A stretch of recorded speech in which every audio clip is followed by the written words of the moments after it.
I watched my marriage collapse as my wife tried to modernize me through therapy and ultimatums, until I chose my identity over forced masculinity. Doesn't it? Like you're upgrading something outdated into something better. Well, my wife threw that word around so much, I started wondering if she even knew what it meant, because the way she used it, modernize apparently meant completely strip away everything that makes you who you are. It started small, like most disasters do. I'd come home from work, crack open a beer, and flip on a game. Normal stuff. But suddenly, this became a problem. She'd walk into the living room with this look on her face like I'd just committed some sort of crime against humanity. "Don't you think you should be doing something more constructive?" she'd say, arms crossed, that tone dripping with disapproval. "Maybe reading something educational, or we could have a meaningful conversation about our feelings." Our feelings, right? Because apparently my feelings about wanting to unwind after a 10-hour day didn't count as meaningful. Then it escalated. She started bringing home these books with titles like Redefining Modern Masculinity and The Emotionally Available Man. She'd leave them strategically, placed around the house like little landmines of judgment, on my nightstand, next to my coffee maker, even in the bathroom, subtle as a brick through a window. "I just think you could benefit from some self-reflection," she'd say when I'd ask about the sudden library invasion. "Don't you want to grow as a person? Here's the thing about growth. It should come from within, not from someone else's agenda." But she had other plans. She started critiquing everything. The way I laughed at certain jokes was immature. My weekend plans were unfulfilling. Even the way I handled problems became a target. "You're so rigid in your thinking," she'd say after I'd solved something efficiently. "You never consider the emotional impact of your decisions, the emotional impact of fixing a leaky faucet." Really? But the real kicker came during what I now call the comparison phase. Suddenly, every conversation included references to other men who had apparently achieved this mystical state of modern manhood she was obsessing over. Jessica's husband just started taking pottery classes. He says it helps him connect with his feminine side. "Did you know that Michael from down the street cries during movies now?" His wife says he's become so much more emotionally available. Tom at work told me he lets his wife make all the major decisions. He says it's brought them closer together. I'd listen to these little reports, watching her face light up like she was describing some kind of male evolution I'd somehow missed. And every time there was this underlying question hanging in the air: why can't you be more like... The breaking point came on a Thursday evening. I'd had a particularly long day dealing with a difficult client, and I just wanted some peace. I walked in, loosened my tie, and headed straight for my chair. Before I could even sit down, she was there with another one of her interventions. "We need to talk," she said. And I knew from her tone this wasn't going to be a conversation. This was going to be a lecture with an audience of one. She sat across from me, hands folded like she was about to conduct a performance review, which, looking back, is exactly what she was doing. "I've been thinking a lot about us lately," she began. "And I've realized that our relationship has become stagnant." "You've become stagnant." I raised an eyebrow. "Stagnant how?" "You're stuck in these outdated patterns of behavior. This whole strong, silent type thing might have worked for your father's generation, but it doesn't work anymore. I need a partner who's emotionally evolved. Someone who understands that masculinity needs to be redefined for the modern world." There it was again. That word, modern. Like I was some antique she'd inherited and decided needed restoration. "And what exactly does this modern masculinity look like?" I asked, genuinely curious to hear her vision. She launched into this whole speech about emotional vulnerability, shared domestic responsibilities, and something called conscious communication. It sounded like she'd swallowed a self-help book and was now regurgitating it word for word. "I need you to be more open about your feelings, more willing to show vulnerability, less focused on always being right or in control." "So you want me to be weak?" "No," she said quickly, then paused. "I want you to be softer, more approachable, less intimidating." Less intimidating. There's a phrase that should make any man stop and think. When did being intimidating become a bad thing? When did having presence and confidence become something to apologize for? But she wasn't done. She pulled out her phone and started showing me social media posts from couples where the men looked like they'd been through some kind of personality reorganization program. Guys posting about their emotional journey and their growth mindset. "Look at how happy these couples are," she said, scrolling through what looked like a parade of men who'd surrendered their backbone for likes and comments. "They look miserable," I said, and I meant it.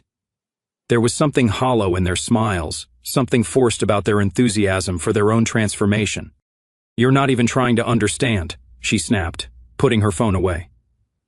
"This isn't about changing who you are. It's about becoming the best version of yourself. According to who? You. These strangers on social media? Some author who's never met me? She stood up, and I could see the frustration building. According to what a healthy relationship should look like in the 21st century, I shouldn't have to explain why personal growth is important. Personal growth is important, I agreed. But this isn't growth. This is reconstruction. You're asking me to tear down everything I am and rebuild it according to your specifications. That's not... She started, then stopped for a moment. I thought maybe she'd hear what I was saying. Maybe she'd realize how ridiculous this whole campaign had become. Instead, she doubled down. Fine, she said, her voice getting that cold edge I'd been hearing more and more lately. If you can't see why this matters, then maybe you need to think about what matters more to you, your ego or your marriage. And there it was, the ultimatum wrapped in the language of choice. Change everything about yourself, or lose everything you've built together. I looked at her standing there, arms crossed, waiting for me to cave, waiting for me to apologize for being who I was and promise to become whoever she wanted me to be. I'll think about it, I said. She smiled like she'd won something. Good. I'm glad you're finally taking this seriously. But as I watched her walk away, satisfied with her little victory, I realized something important. I was taking it seriously, very seriously, just not the way she thought I would. She took my promise to think about it as a green light to escalate her little modernization project. If I thought the books and lectures were annoying before, I had no idea what was coming. The next morning, I woke up to find my coffee table had been transformed into what looked like a self-help library explosion. New books, printed articles, even some pamphlets about toxic masculinity workshops were spread out like evidence in a court case. I thought we could go through some of these together, she said, appearing with 2 cups of coffee like this was some romantic morning activity we'd planned. I picked up one of the books, Breaking the Male Code, How to Become the Man She Really Wants. The cover showed a guy in a sweater looking pensively into the distance. He looked like he'd lost an argument with life itself. This one's supposed to be really good, she said, settling in beside me. It talks about how traditional masculinity is actually a prison that keeps men from true emotional freedom. Emotional freedom, I repeated, flipping through pages of what looked like psychological manipulation disguised as relationship advice. And what exactly am I imprisoned by? Your need to always be strong. Your reluctance to show vulnerability. The way you try to solve everything instead of just listening. I closed the book and looked at her. You mean the things that attracted you to me in the first place? She shifted uncomfortably. People change. Relationships evolve. What I needed 5 years ago isn't what I need now. So what you're saying is you picked the wrong guy? No, she said quickly. I picked the right guy who just needs some fine-tuning. Fine-tuning? Like I was a car engine that needed adjustment. The audacity was almost impressive, but she was just getting started.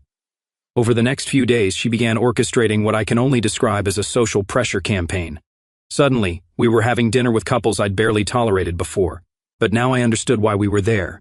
We'd sit across from these men who'd apparently graduated from her masculinity rehabilitation program. They'd talk about their feelings like they were reading from a script. They'd defer to their wives on every decision, from what to order at restaurants to what movie to watch. Isn't it wonderful how in touch with his emotions he is? She'd whisper to me as we watched one guy practically ask his wife's permission to use the bathroom. Wonderful wasn't the word I'd use. Disturbing was closer to accurate. The worst part was watching these guys' faces when their wives weren't looking. There was something hollow there, like they'd traded their personalities for peace. They reminded me of prisoners who'd been in solitary so long they'd forgotten what freedom felt like. But my wife was in her element. She'd exchanged knowing looks with the other women, like they were all part of some secret society dedicated to breaking men down and rebuilding them as household accessories. See how much happier they are, she'd say on the drive home. No toxic competition, no ego battles, just partnership. Partnership, right? Because nothing says partnership like one person surrendering their entire identity to keep the other person happy. The real turning point came when she announced she'd found us a therapist. Her name is Dr. Reynolds, she said, showing me a website on her phone. She specializes in helping men overcome their conditioning and embrace healthier relationship dynamics. I looked at the photo of Dr. Reynolds, a woman with the kind of smile that suggested she'd already decided what was wrong with you before you walked through her door. Her bio was full of phrases like deconstructing harmful masculine patterns and facilitating emotional breakthrough. I'm not going to therapy, I said simply. Why not? The edge was back in her voice. Are you afraid of what you might learn about yourself? I'm afraid of wasting money on someone who's already decided on the problem based on my gender. That's exactly the kind of defensive thinking that's holding you back, she said, like she was quoting directly from one of her books. This isn't about gender, it's about growth. No, it's about control. You want to drag me to someone who will validate your opinion that everything wrong with our relationship is my fault. She stared at me for a long moment, and I could see her recalibrating her approach. When she spoke again, her voice was softer, more manipulative. I just want us to be happy. Don't you want that too? There it was, the emotional blackmail wrapped in concern. Either agree to this ridiculous therapy or admit you don't want happiness. Fine, I said. 1 session. The smile that spread across her face should have been my first warning about what I was walking into. Dr. Reynolds' office looked exactly like I'd expected. Soft lighting, inspirational posters about authentic living, and enough throw pillows to stock a furniture store. She greeted us with the kind of enthusiasm that immediately put me on guard. I'm so glad you both decided to take this step, she said, settling into her chair with a notepad that looked like it had already been used to dissect other unsuspecting husbands. Actually, I decided, my wife corrected. He is still resistant to the process, already throwing me under the bus before we even started. This was going to be fun. Resistance is very common, Dr. Reynolds said, giving me a look that suggested she'd seen my type before. Many men struggle with vulnerability because they've been conditioned to see it as weakness. Or maybe some men struggle with vulnerability because they've learned that showing it often gets used against them, I replied. The temperature in the room seemed to drop a few degrees. Dr. Reynolds made a note on her pad. That's an interesting perspective. Can you tell me more about feeling like vulnerability is unsafe? And there it was, the trap disguised as curiosity. Answer honestly and she'd pathologize my response. Stay guarded and she'd use that as evidence of my emotional unavailability. I think some people confuse vulnerability with emotional manipulation, I said carefully.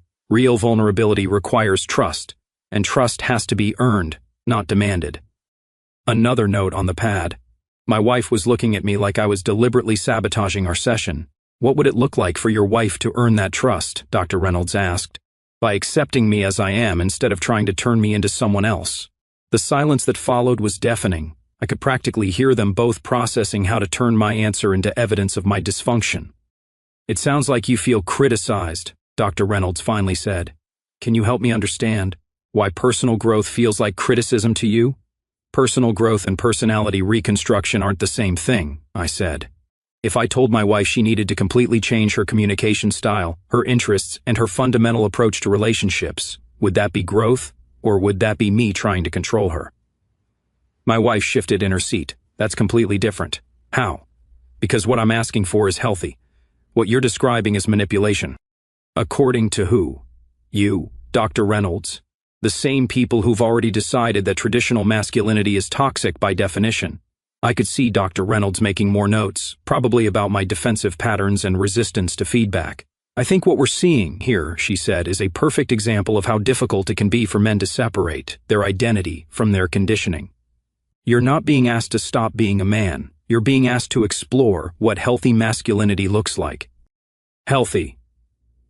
According to your definition, according to psychological research and relationship science, the same science that's produced a generation of men who are more anxious and depressed than ever before. The session continued like this for another 40 minutes, 2 against 1, with every response I gave being analyzed through their predetermined framework of dysfunction. By the time we left, I felt like I'd been through a psychological audit designed to find problems whether they existed or not. In the car, my wife was practically vibrating with excitement. See, this is exactly what I'm talking about. You were so defensive in there. Dr. Reynolds could barely get through to you. Get through to me with what? Her agenda? Because that's all I heard for the last hour. Her professional opinion based on years of education and experience. Her professional opinion that I'm broken and need fixing. She was quiet for a moment, and I thought maybe she'd finally heard how this sounded. Instead, she turned to me with a look of determination I'd never seen before. I've made us an appointment for next week, she said, and we're going to keep going until you understand why this matters. I pulled into our driveway and turned off the engine. For a moment, we just sat there in silence. What if I don't want to understand? I asked. Then you'll have to decide what's more important to you, being right or being married. Another ultimatum. But this time, something had shifted in the way I heard it. This time it sounded less like a threat and more like an offer, Maybe it was time to make that decision. The second session with Dr. Reynolds was where everything became crystal clear. Not in the way my wife had hoped, but in a way that changed everything for me. We walked into that office again, and I could already see the strategy meeting had taken place. Dr. Reynolds had obviously spoken with my wife beforehand because she came out swinging from the first minute. "I've been thinking about our last session," she began, "and I want to explore some of the resistance patterns we observed. Resistance patterns, like I was a computer program with bugs that needed fixing. I'd like to try an exercise," she continued, pulling out what looked like a worksheet. "I want you to think about 3 moments in your life where your traditional masculine responses might have created problems or distance in your relationships." I looked at the paper, then at my wife, who was nodding encouragingly like this was some breakthrough moment we'd been building toward. "What if I can't think of any?" I asked. "Then we'll work together to identify them," Dr. Reynolds said with that practiced patience that felt more condescending than helpful. "What if they don't exist?" The room went quiet. My wife shot me a look that could have melted steel. "Everyone has blind spots," Dr. Reynolds said carefully. "The goal isn't to shame you for past behavior, but to create awareness for future growth." Future growth toward what exactly? Because I'm starting to think we have different definitions of improvement. Future growth toward emotional intelligence, vulnerability, and partnership. My wife jumped in, her voice getting that tight quality it got when she was frustrated. "Partnership," I repeated. "Is that what this is?" Because from where I'm sitting, it looks more like 2 people trying to convince me that everything about who I am is wrong. Dr. Reynolds leaned forward.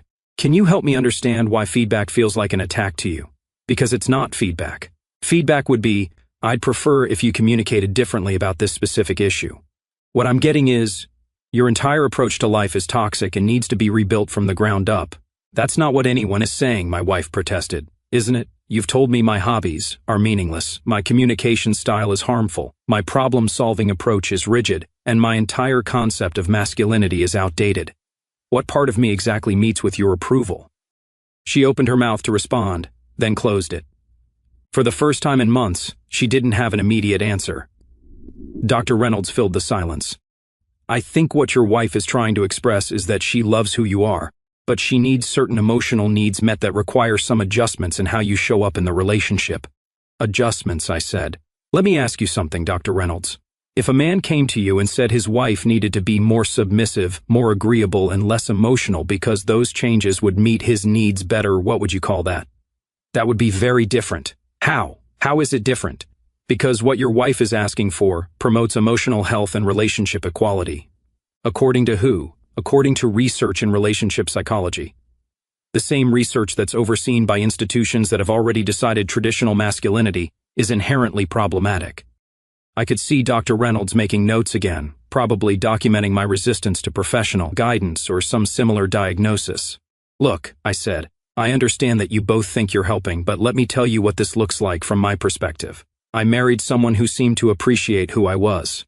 Now, 5 years later, she's decided that everything she once appreciated is actually a problem that needs professional intervention to fix.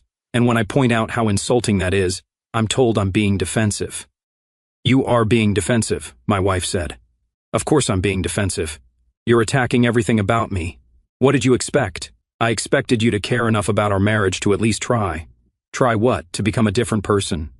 To apologize for being who I've always been? To pretend that your sudden dissatisfaction with my personality is somehow my fault?" The energy in the room had shifted. Even Dr. Reynolds seemed to realize this wasn't going according to her usual script. "What I find interesting," she said, "is that you seem to view any request for change as a personal attack. That might be worth exploring." "What I find interesting," I replied, "is that you seem to think change is inherently good, regardless of what's being changed or why. That might be worth exploring too." My wife was staring at me like she'd never seen me before. "I don't understand why you're being so hostile." "I'm not being hostile, I'm being clear. There's a difference." "Clear about what?" "Clear about the fact that this entire process is designed to make me the problem. Clear about the fact that you've already decided what's wrong with me before giving me a chance to speak. Clear about the fact that everything I say will be filtered through a framework that pathologizes normal masculine behavior." "Normal masculine behavior?" Dr. Reynolds asked. "What does that look like to you? Confidence without apology, problem-solving without endless discussion, strength without constant emotional processing, loyalty without submission. And what about empathy, emotional availability, vulnerability?" I have all of those things, but apparently not in the specific way you think I should express them. Can you give me an example of how you show vulnerability in your relationship? I thought about that for a moment. When I come home exhausted and just want some peace, that's vulnerable. When I trust her enough to be quiet, instead of having to perform constant emotional availability, that's vulnerable. When I work hard to provide for our life together without expecting constant gratitude, that's vulnerable. But those aren't traditionally understood as vulnerability. According to who? You? Your textbooks? Because they feel pretty vulnerable to me. My wife was looking back and forth between us like she was watching a tennis match. This isn't what I wanted, she said quietly. What did you want? I asked. I wanted you to understand. Understand what? That I need more from you emotionally for the first time in weeks. She sounded genuine instead of rehearsed. But it was too late for genuine. What you need, I said carefully, is for me to be someone I'm not, and what I need is for you to appreciate who I am. Those two things can't coexist. Dr. Reynolds tried to jump back in. I think we can find a middle ground here. Can we? I asked. Because from what I've heard today, the middle ground is me changing everything about myself while she changes nothing about her expectations. That's not fair, my wife said. Isn't it? When was the last time anyone asked what I need? When was the last time anyone considered that maybe, just maybe, I'm not the one who needs to change? The silence that followed felt different than the others. This wasn't the silence of people processing what I'd said. This was the silence of people realizing their strategy wasn't working. I think, Dr. Reynolds said finally, that we should probably table this discussion for today and pick it up next week. No, I said, standing up. We're not picking this up next week. You can't just walk away from this, my wife said. Watch me. I headed for the door, then turned back. You know what's funny about all this modernization you want? You've been so focused on changing me that you never stopped to ask if I wanted to be changed. You never considered that maybe the problem isn't my masculinity. Maybe the problem is that you married someone you didn't actually want to be married to. I walked out of that office feeling lighter than I had in months. Not because the problems were solved, but because I finally understood what they really were. This wasn't about becoming a better man. This was about becoming a different man, and for the first time since this whole thing started, I knew exactly what I was going to do about it. The drive home was the quietest 20 minutes of our marriage. But for me, it was also the loudest. Because sometimes the most important conversations you have are the ones you have with yourself. And I'd just had a very enlightening talk.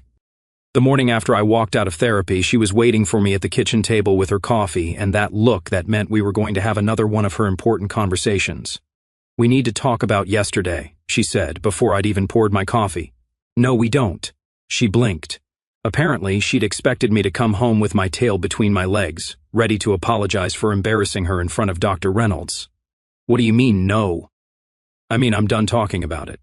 I'm done with the therapy sessions, the books, the lectures about my toxic masculinity. I'm done pretending there's something wrong with me that needs fixing. You can't just decide the conversation is over. Watch me. I sat down with my coffee and opened the newspaper, an actual physical newspaper, which I knew would irritate her because she'd told me reading printed news was environmentally irresponsible and outdated. You're being childish, she said. I'm being decisive. There's a difference. She tried a different approach. Look, maybe Dr. Reynolds wasn't the right fit. We could find someone else. We're not finding anyone else. The problem isn't the therapist. The problem is the premise. What premise? I looked at her over my paper. The premise that I'm broken and need professional help to become tolerable to my own wife. That's not what this is about. That's exactly what this is about. And I'm not participating anymore. For the next few days, I went back to living like myself. I watched the games I wanted to watch. I went out with friends she'd been trying to wean me off of. I made decisions without consulting her committee of self-help experts. The change in her behavior was immediate and predictable. First came the silent treatment, designed to make me feel guilty for not apologizing. When that didn't work, she escalated to passive-aggressive comments about my regression. I guess we're just going backward now, she'd mutter when I cracked a beer after work. We're not going anywhere, I'd reply. I'm just being myself again. Your old self. My actual self. Then came the guilt trips. She'd sigh dramatically whenever I'd do something she'd previously criticized, like it was causing her physical pain to witness my terrible choices. I just thought we were making progress, she'd say, shaking her head sadly. You were making progress, turning me into someone else. I stopped that progress. When guilt didn't work, she tried bargaining. Maybe we could compromise. Maybe I could keep some of my old habits but adopt some new ones. Maybe we could find a middle ground. What would middle ground look like? I asked. Well, maybe you could still watch your games, but we could also have scheduled time for emotional conversations. Scheduled emotional conversations, just to make sure we're staying connected. We're connected when we want to be connected. That's how connection works. She didn't like that answer. The real test came when she invited another one of those couples over for dinner. The ones with the emotionally available husbands who asked permission to exist. They're looking forward to seeing how you're doing with your growth journey, she said while setting the table. My what now? I may have mentioned that you were working on some personal development. You told them I was in therapy. I told them you were exploring emotional growth. Cancel it. What? Cancel the dinner. Call them and tell them we're sick or something. I'm not canceling dinner because you're embarrassed about getting help. I'm not embarrassed about getting help. I'm embarrassed about you telling people I need help when I don't. Everyone needs help sometimes. Maybe, but I don't need the kind of help you're selling. She stared at me for a long moment. They'll be here in an hour. Then you'll have to explain why I'm not. Where are you going? Out. And I did exactly that. I left her to explain to her emotionally evolved friends why her husband had chosen not to participate in their evening of enlightened masculinity discussion. When I came back later that night, she was waiting up. That was humiliating, she said. For who? For me. They asked where you were and I had to make excuses. What did you tell them? That you weren't feeling well. Good. That was honest. I'm not feeling well about being treated like a rehabilitation project. You made me look foolish. You made yourself look foolish by promising them a show that was never going to happen. She was quiet for a while. Then she tried one more angle. I'm trying to save our marriage, she said, her voice getting that quiver that usually made me soften, but not this time. You're trying to save a marriage to someone who doesn't exist, I replied. You want to be married to the man you think I should become, not the man you actually married. People change. Relationships evolve. Some changes are growth, others are destruction. You're asking me to destroy who I am so you can love who's left. That's not true, isn't it? Name one thing about me that you haven't tried to change in the last 6 months. She opened her mouth, then closed it. The silence stretched between us like a canyon. I'm going to bed, she said finally. Good night. But neither of us slept much that night, because we both knew something had fundamentally shifted. The question was what we were going to do about it. I already knew my answer. Once she realized I wasn't backing down, she switched tactics completely. If emotional manipulation wasn't working, she'd try something else. The crying started the next morning, not the angry tears from our arguments, but the kind of calculated sobbing designed to make me feel like a monster.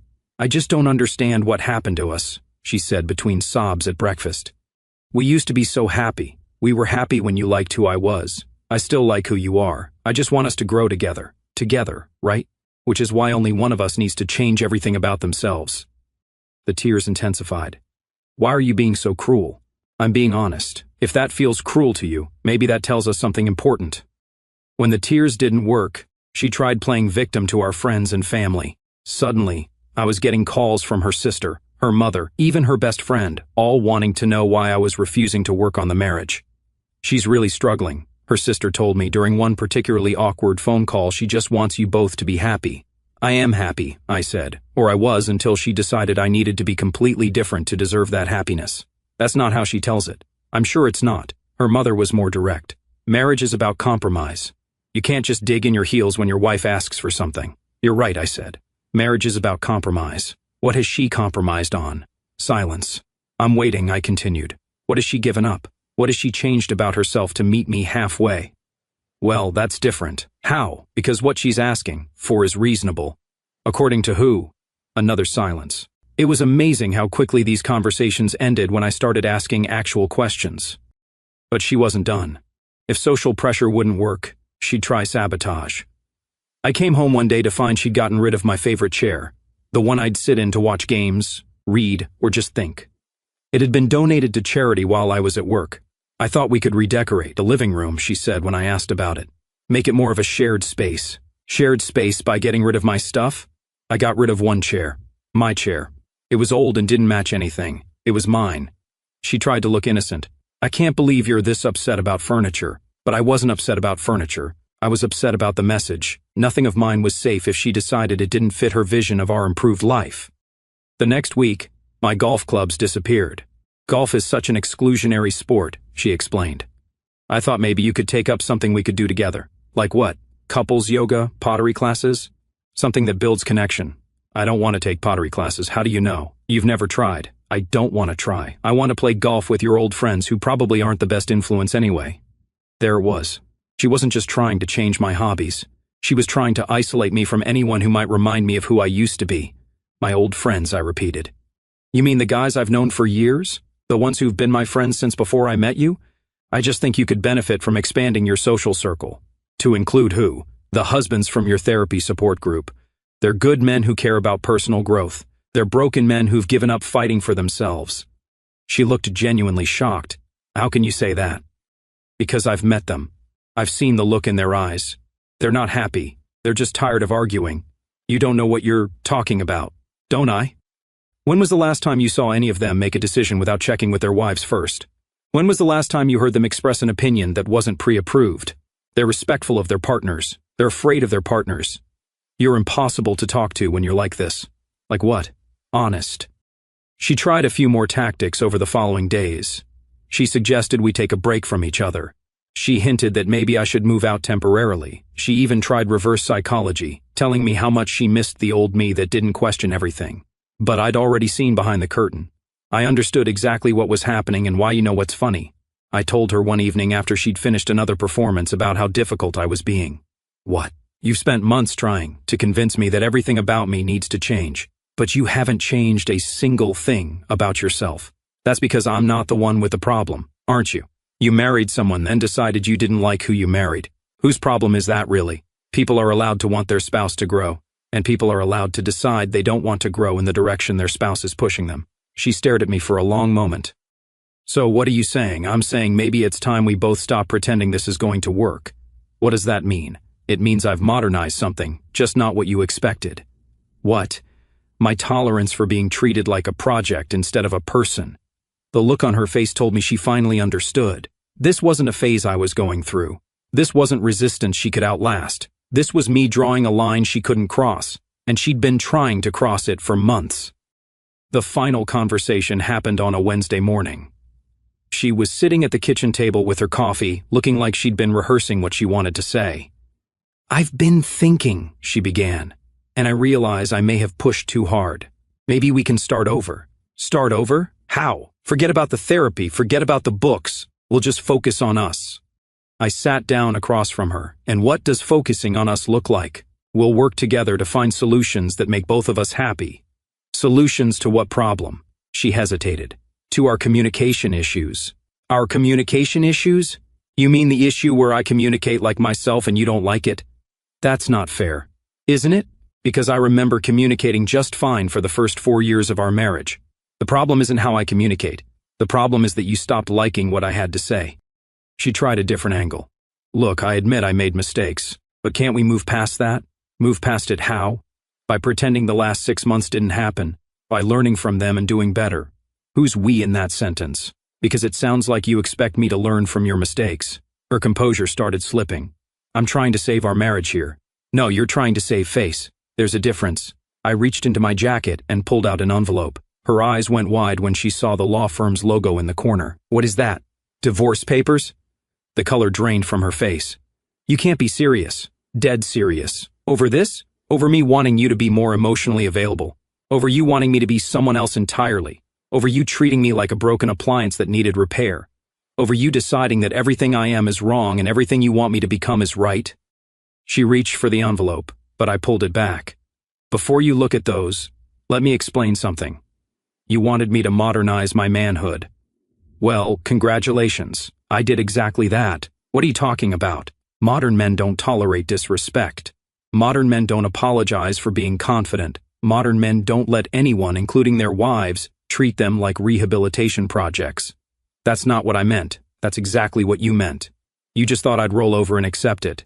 You thought if you applied enough pressure, used enough emotional manipulation, brought in enough professional backup, I'd eventually break down and become whoever you wanted me to be. I slid the papers across the table. But here's what you didn't count on. I actually like who I am. I'm proud of who I am, and I'm not willing to trade my self-respect for your approval. She opened the envelope with shaking hands. This is insane. We can work this out. How? By me surrendering everything about myself that you find objectionable? By finding a compromise? I tried compromise for months, but you don't want compromise. You want capitulation. You're throwing away 5 years of marriage. You threw it away when you decided the man you married wasn't good enough for you anymore. She started crying. These weren't the manipulative tears from before. These were the tears of someone who'd finally realized the game was over. I love you, she said. No, you don't. You love the idea of who you think I could become. But you can't love someone while simultaneously trying to destroy everything about them. I wasn't trying to destroy you. What would you call it? Because, from where I'm sitting, you spent 6 months systematically attacking my personality, my interests, my friends, my values, and my fundamental approach to life. If that's not destruction, what is? She was quiet for a long time, staring at the papers. What happens now? She finally asked. Now you get what you wanted. Freedom to find someone who meets your standards for modern masculinity. Someone who will attend your therapy sessions and read your books and ask permission before having an opinion. And what about you? I get something better. I get to be myself again without having to justify or apologize for it. I stood up to leave, then turned back. You know what's really ironic about all this? You spent months trying to make me more emotionally available. But the most emotionally honest thing I can do right now is walk away from someone who doesn't appreciate who I am. This isn't what I wanted. It's exactly what you wanted. You just thought you could have it without consequences. I headed for the door, then stopped one more time. Oh, and about that modernization you were so concerned about? Mission accomplished. I've modernized my standards. I no longer accept being treated like I'm inadequate by people who should be grateful to have me. The door closed behind me with a satisfying click. 3 months later, I was sitting in my new place, in my favorite chair that I'd retrieved from charity, watching the game with my golf clubs visible in the corner. My phone buzzed with a text from one of my friends. How's this single life treating you? I looked around at my space, my stuff, my peace. Like a modern man, I typed back, and for the first time in months, that felt exactly right. Our story has come to an end. If you've made it this far, how about subscribing to our channel? It helps us immensely. I've selected 2 other videos for you that I'm sure you'll enjoy. Feel free to click on them. I'll be waiting for you in the next story. See you soon.